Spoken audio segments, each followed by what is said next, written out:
Na hili ambalo analizungumza shekhe hapa ndio waqi iliyopo katika zama zetu.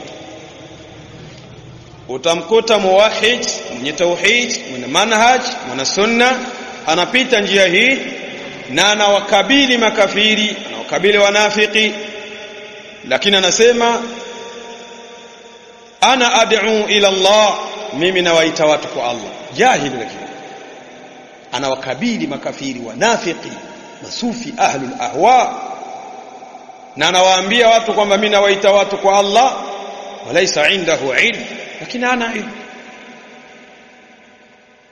Lau yaqifu amamahu wahidun min awamihim, huyu jamaa lau akisimama mmoja tu katika maawamu wa kisufi, wayulqi alayhi shubha, akamrushia shubha moja, kula hiyo chuma hiyo, anasema mastataa aljawab, hawezi kujibu.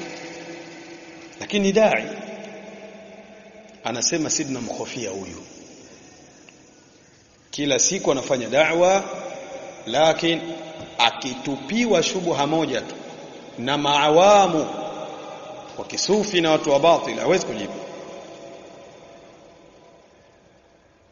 Kwa hivyo hapa tunajifunza nini katika mambo yaliokuwa wajibu juu ya kila mwanafunzi na kila dai ila Allah, hasa dai ila Allah?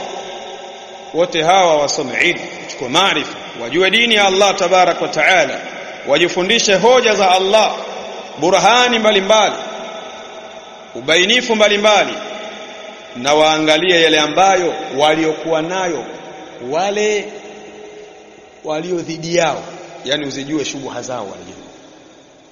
Kadhalika wajue yale ambao wanayashikilia makufaru, kadhalika wajue wanafiki na batili yao. Kwa nini? Anasema ili wapate kuyayusha zile shubha zao.